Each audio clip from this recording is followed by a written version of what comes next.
벌써 9월 16일이고요. 너무 갑자기 또 이렇게 가을이 왔습니다. 그 여름이 또 어떻게 지나가는지 모르게 그냥 태풍이 몇 번 불고 또 폭염이 몇 번 오더니만 또 이렇게 그냥 가을이 바로 와버렸습니다. 참 정신없는 날들, 또 그런 시간들 속에서 계절의 변화도 잘 느끼지 못하다가 또 불현듯 가을이 와서 뭐 여러 가지 또 생각들이 들기도 하시겠습니다. 이렇게 계절이 바뀌어가는데 올해에 저희가 교회로 이렇게 모인 시간들이 참 얼마 되지 않은 그런 아쉬움들이 있고, 또 앞으로 계속 어떻게 될 것인지 또 함께 이렇게 모일 수 있는 날들이 속히 오기를 간절히 바라는 그런 마음들 여전히 있으리라고 생각이 듭니다. 주님께서 저희들에게 은혜를 베푸셔서 참 이런 날들이 어서 지나가고, 또 함께 주님의 이름으로 모여서 오늘 본문이 그런 것처럼 본문이 정상적으로 또 제대로 되었다면 우리의 모습이 그럴 텐데요. 함께 기도하러 하나님의 교회에 모이는 그런 날이 오면 좋겠습니다. 오늘 본문은 누가복음 18장 9절부터 14절까지 나와 있는 바리새인과 세리의 비유입니다. 앞서 우리 이배규 형제님께서 꼼꼼하게 또 성실하게 잘 이 본문을 또 전후로 잘 살펴주셔서 크게 유익이 되셨다고 믿습니다. 저는 짧게 또 교훈이 된 부분들 또 함께 말씀을 좀 나누고 싶은데요. 우리 18장 9절부터 14절, 이 9절에서 분명히 이 비유가 그 대상으로 하는 그런 사람들을 밝히고 있습니다. 자기를 의롭다고 믿고 다른 사람을 멸시하는 사람들에게 주님께서 이 비유로 말씀을 하셨습니다. 이런 사람들이 있다는 것이죠. 또 그런 면에서 우리도 얼마든지, 저 자신이 얼마든지 이런 사람이 될 수 있다는 것이고요. 또 감사한 일이라고 생각이 드는데, 감사하게도 또 주님께서 이와 같은 사람들을 아시고 또 그들에게 이와 같은 말씀으로 교훈을 주셨다는 것이죠. 이 교훈을 잘 받아냈을지, 처음 이 말씀을 들었던 자기를 의롭다고 믿고 다른 사람을 멸시하는 자들이 잘 받았을지는 모르겠지만, 그러나 주님이 도우셔서 오늘 이 말씀을 함께 배우는 우리로서는 이 말씀을 통해서 주님께서 주시는 교훈을 정말 잘 받아서 정말 주님께 합당한 그런 저희들이 되기를 바라는 마음이 있습니다. 이 비유를 말씀하셨는데 10절을 보시면 두 사람이 기도하러 성전에 올라갔습니다. 하나는 바리새인이고 하나는 세리입니다. 주님께서 선명한 대조를 위해서 그 당시에 존경받는 어떤 그룹에 속하는 사람 바리새인, 또 그 당시에 대표적으로 멸시받았던 사람인 세리, 이렇게 두 사람을 딱 설정을 했습니다. 그런데 참 놀라운 것은 이 두 사람이 10절을 보시면 기도하러 성전에 올라갔다. 이 말씀 참, 이 말씀만 놓고 보면 정말 아름다운 말씀이고 좋은 말씀입니다. 또 우리 사도행전 3장 같은 데 보시면 그 베드로와 요한이 그 기도 시간에 또 성전에 올라가는 그런 장면들도 기록이 되어 있죠. 사실 이 성전에 이제 예수님의 비유에서 이제 성전을 배경으로 한 이 비유가 이게 거의 유일한 것인데요. 이 성전은 사실 바로 그 뒤에 이어서 19장을 보시면, 누가복음 19장에 보시면 19장 15절인가요? 45절, 19장 45절에 성전에 들어가서 장사하는 자들을 내쫓으시며 그들에게 이르시되 기록된 바 내 집은 기도하는 집이 되리라 하였거늘 너희는 강도의 소굴을 만들었도다 하시니라. 주님께서 이 성전을 가리켜서 당신의 집이라고 그 말씀을 하시면서, 그러면서 내 집은 기도하는 집이다, 이렇게 아주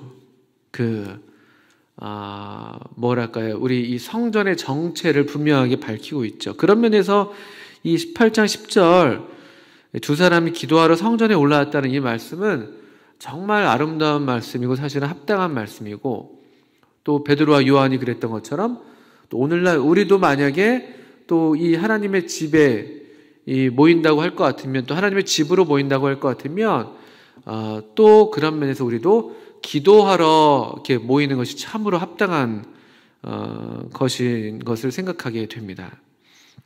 아름다운 장면입니다. 또 그 동시에 이 말씀을 빌어서 우리 이 교회로 모이고 있는 우리 형제 자매님들을 생각해 보게 되는 것이죠. 기도하러 성전에 올라가는 사람들, 기도하러 성전에 모이는 사람들, 우리 성도님들 이렇게 떠올리게 됩니다.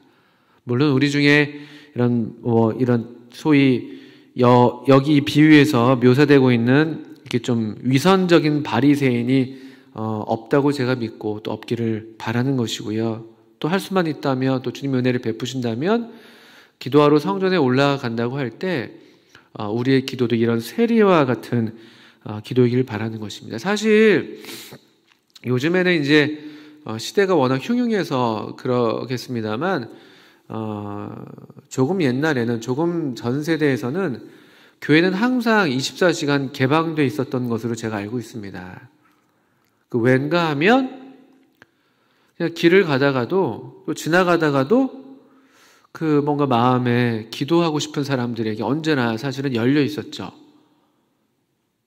그래서 기도하고픈 마음, 또 기도의 필요를 느낀다는 마음이 얼마나 참 귀한 마음인가요? 얼마나 참 그 마음이 좀 상한 마음이기도 하고 깨어진 마음이기도 한데, 그것이 사실은 주님께서 원하시고 찾으시는 마음들이죠.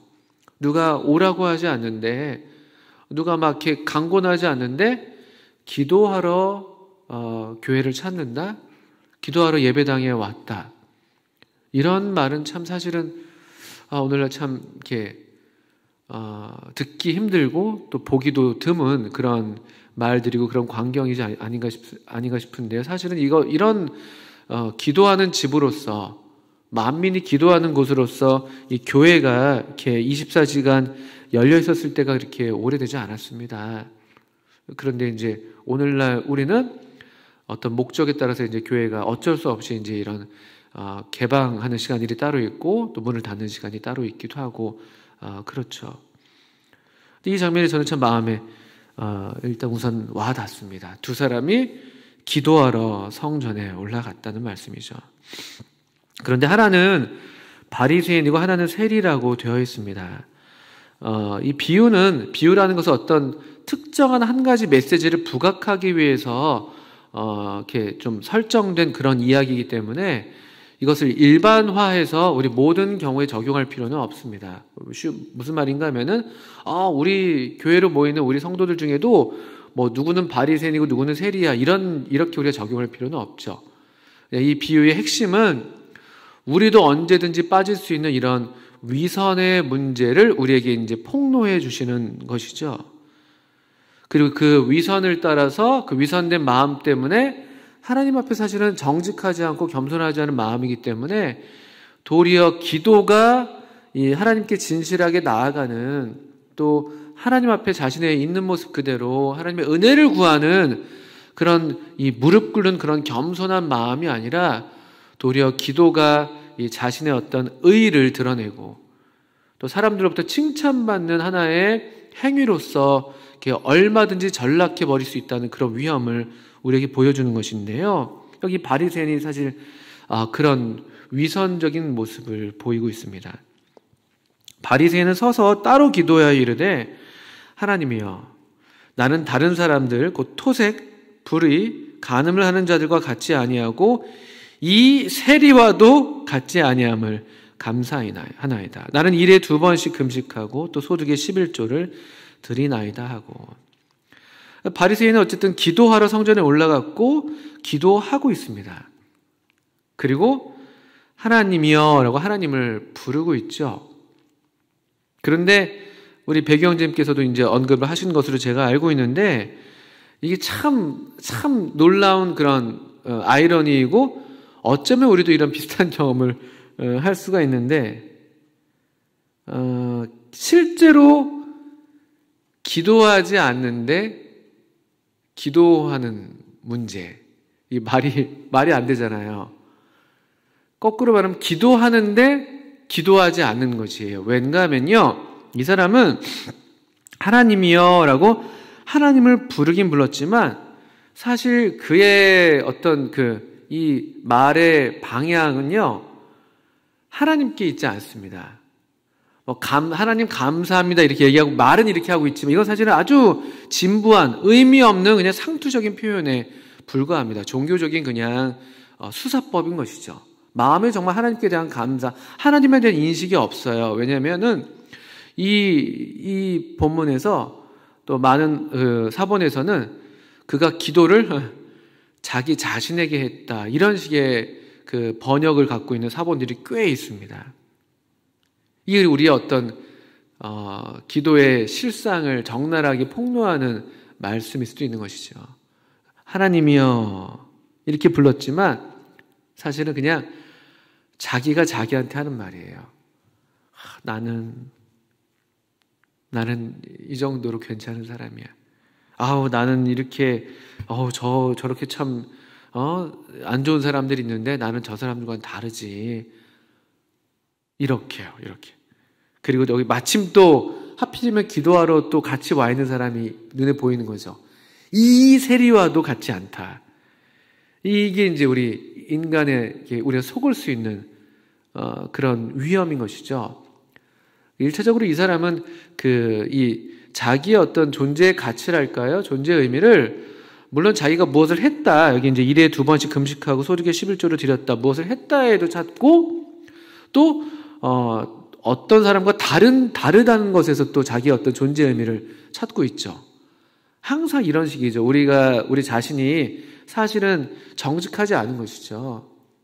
우리 자신의 실제 존재로서 하나님 앞에 서는 것이 아니라, 우리 그냥 있는 그 모습 그대로 서는 것이 아니라, 뭔가 다른 사람과 비교함으로써 계속해서 우리가 뭔가 더 가치 있다는 그런 의식을 스스로에게 주입하고 또 남들에게도 이걸 나타내고 싶은 것이고, 또 우리가 어떤 사람이냐, 이 존재죠, 존재. 우리 내면에 대한 얘기가 아니라 우리가 무엇을 했느냐, 또는 우리가 무엇을 가지고 있느냐. 우리의 행위도 우리의 소유가 될 수가 있는데, 유명한 책 제목이 있는데 소유냐 존재냐라는 제목이 있기도 하죠, 책이요. 우리의 소유로서 우리의 존재를 대체시켜버리는. 그것도 사실 이 기도라는 것이 이게 참 어려운 일이잖아요. 우리가 모두 경험적으로 알고 있죠. 저도 참 기도를 못하는 사람인데, 기도는 참 내면적인 일이잖아요. 정말 하나님과 나와의 어떤 은밀한, 정말 노력하고 애쓰고 수고하지 않고서는 이 기도의 삶을 개발하기가 쉽지가 않잖아요. 하나님께 집중하기가 쉽지가 않고. 근데 우리가 이제 이 기도가 그만큼 어려운 일이어서 그런지 모르겠지만, 우리가 이 기도의 어떤 본질을 잃어버리고 이런 겉모습 속에 그냥 기도하고 있다라는 그냥 그 자체에 우리 자신을 그냥 이렇게 거기에다 두고, 또는 그것을 이제 우리의 외피를 삼고 그것으로 우리의 존재를 가리는 그런 경우가 참 많은 것이죠. 그러니까 실제로 기도하지 않으면서 기도하는 그런 문제가 이 바리새인에게 있었고, 우리 모두에게 있는 내재되어 있는 위험입니다. 위선이죠. 다른 말로 하면 위선. 그 위선이 좀 더 치명적인 이유는, 다른 죄들은 그게 우리가 죄인 줄 알고 죄를 짓기도 하죠. 그죠? 죄인 줄 알아요, 우리가 보통요. 시작할 때부터 이거 죄인데, 이거 하면 안 되는데, 이거 하면 안 되는, 이런 식의 어떤 우리의 인식 속에서 우리가 연약함과 또 이렇게 넘어지는 경우들이 있잖아요. 보통의 죄들이 그렇습니다. 근데 위선은 그 시작점이 다르죠. 처음의 시작은 아마도 대개 다 이런 좋은 동기로 시작을 해요. 원래 바리새인들이 그렇게 거룩한 삶을 추구했던 것처럼 처음에는. 그런데 이것이 쉬운 일이 아니거든요. 그런 어떤 영적인 더 추구, 또 하나님께 대한 더 추구, 이런 것들을 갖고 나오지만 그 일에 집중한다는 것이 생각보다 쉽지가 않습니다. 그래서 이제 쉽게 우리가 그 어떤 이 내면의 기도의 삶을 개발하는 그런 어떤 노력, 그런 부지런함을 뒤로 놓고 이런 이제 종교적인 모양, 또 종교적인 분주함, 또 어떤 종교적인 잡담, 이런 걸로 사실 영적인 삶이 게을러지는 것이죠. 기도하는데 영적으로는 게을러 있는 그런 위선이 이 바리새인에게 있었고 우리에게도 얼마든지 있을 수 있다는 것이죠. 반면에 세리는 13절에 보시는 것처럼 멀리 서서 감히 눈을 들어 하늘을 쳐다보지도 못하고 다만 가슴을 치며 이르되 하나님이여 불쌍히 여기소서 나는 죄인이로소이다 하였습니다. 똑같이 두 사람이 하나님이여 이렇게 불렀어요. 하나님 이렇게 불렀죠. 근데 아까도 얘기했지만 바리새인이 부른 그 하나님은 그 바리새인에게도 실제가 아니었고 바리새인도 정말 하나님이 계시다고 믿지도 않았을 수 있는 그런 그냥 종교적인 상투어에 불과했다면 이 13절의 세리는 다른 기도가 없어요. 그냥 하나님이여 저를 불쌍히 여겨주세요. 죄인인 저를 불쌍히 여겨주세요. 주님은 이 존재가 담긴 그 자신의 어떤 실제를 그대로 겸손하게 고백하는 그 한 사람의 이 세리의 말에 그 무게를 달아주신 것이죠. 그 말에 우리 하나님께서는, 우리 주님께서는 귀를 기울이시는 것이죠. 누구든지 주의 이름을 부르는 자는 구원을 얻으리라 라고 로마서 10장에 있는 말씀이 바로 이 말씀에 해당되는 것이겠죠. 이 누구든지 해당되는 사람이 어떤 사람들이겠어요? 자신의 죄를 사무치게 깨닫는 사람들. 정말 그래서 하나님의 도움이 아니고서는 하나님의 불쌍히 여기심을 입지 않고서는 나는 도저히 가망이 없구나 라고 성령께서 조명해 주신 그 사람들이 하나님을 하나님으로 부르는 것이죠. 이 용서하시는 하나님, 공의로우신 하나님이셔서 그래서 이분이 용서하지 않으시고는 도저히 용서받을 수 없는 다른 길이 없다고 알고 있는 하나님을 누가 정말 알고 있는 건가요? 누구의 이 부르짖음에 하나님께서 귀를 기울이시고 응답하십니까? 14절에 내가 너에게 이르노니 이에 저 바리새인이 아니고 이 사람이 의롭다 하심을 받고 그의 집으로 내려갔느니라. 무릇 자기를 높이는 자는 낮아지고 자기를 낮추는 자는 높아지리라. 이와 같은 위대한 교훈을 오늘 우리에게도 주시는 것이죠. 왜냐하면 오늘날 기도하겠다고 모이는 모임들이 얼마나 많아요. 또 실제로 기도하시는 분들이시죠. 그렇지만 그런 중에 우리도 알게 모르게 이와 같은 나는 저 사람과 같지 않음을 감사합니다. 저 사람들은 그냥 아무것도 하지 않고 있는데 나는 기도하고 있습니다. 이런 어떤 속임수에 우리도 넘어갈 위험이 얼마든지 있는 것이죠. 또 아시는 대로 우리 교회가 이 코로나를 지금 이제 장기간 코로나를 맞이하면서 특별 기도 기간을 선포를 했습니다. 저도 이 기도에 충분하게 더 저 자신을 드려야 되는데 아직 그렇게 드리지 못하고 있는데, 근데 우리 이런 기도를 이제 시작하고 있어요. 그럴 때 우리 마음이 우리가 이제 내가 기도했다. 또 우리 교회가 특별 기도를 좀 하고 있다. 여기에서 이런 그 정도 수준에서 우리가 머무른다면 글쎄요. 예. 그런데 우리의 기도가 우리가 이런 특별 기도를 할 것 같다면 우리가 그런 기도 제목을 따라서 기도하면서 또 우리 처음에 나오는 그런 기도 제목들처럼 주님 우리를 불쌍히 여겨 주십시오. 우리가 먼저 낮아지는 그런 이 회개와 이 겸손한 심령, 깨어진 마음으로 드려지는 기도가 먼저여야 되는 게 아닌가. 또 그와 같은 기도를 주님께서 우리에게 지금 기다리고 계신 게 아닌가. 이런 생각들을 하게 됩니다. 우리가 기도하기로 했습니다. 두 사람이 기도하러 성전에 올라가니 우리도 각 처에서 기도하러 내 집이 만민의 기도하는 집이라고 말씀하신 것처럼 이제 우리가 기도로 이 하나님의 집, 우리 지금 함께 모이진 못하고 있지만 이 영적으로 이 하나님의 집에 함께 우리가 모여서 한 마음으로 너나 할 것 없이, 우리 중에 누가 바리새인이고 누가 세리고 할 것 없이 우리 다 이 동일한 깨어진 심령으로 주님, 우리를 불쌍히 여겨주세요.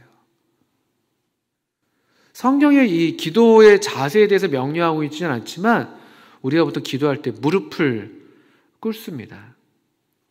참 언제부터 시작됐는지 모르겠는데 성경에도 그런 예시가 있긴 합니다만 이 얼마나 낮은 자세예요. 우리 사람이 가장 작아질 수 있는 자세가 이 무릎을 꿇은 자세래요. 가장 작은 자세가 되는 것이죠. 그런 낮아진 마음으로 다니엘이 그랬던 것처럼, 느헤미야가 그랬던 것처럼, 여기 또 이 세리가 그랬던 것처럼 주님, 우리를 불쌍히 여겨주세요. 우리에게 이런 낮아질 수 있는 이 하나님의 은혜, 우리 심령이 더 깨지고 부서지고 낮아지는 이 하나님의 은혜가 우리에게 있기를 바라는 것이죠. 이 비유를 통해서 우리 기도에 대한 더 그런 하나님으로부터 오는 경건한 그런 추구와 또 동기가 우리에게 새로워지면 좋겠습니다. 또 우리 이왕의 특별 기도를 이제 시작했으니 또 이와 같은 우리 은혜를 따라서 함께 기도의 자리로, 함께 기도하는 집으로 나아가실 수 있기를. 베드로와 요한이 그랬던 것처럼, 그래서 다시 우리 가운데도 이 하나님의 이름으로 또 하나님의 능력이 나타나는, 또 하나님의 영광이 더욱 새롭게 드러나는 그런 기도가 우리 가운데 풍성하게 하나님께 올려지게 되기를 바랍니다. 감사합니다.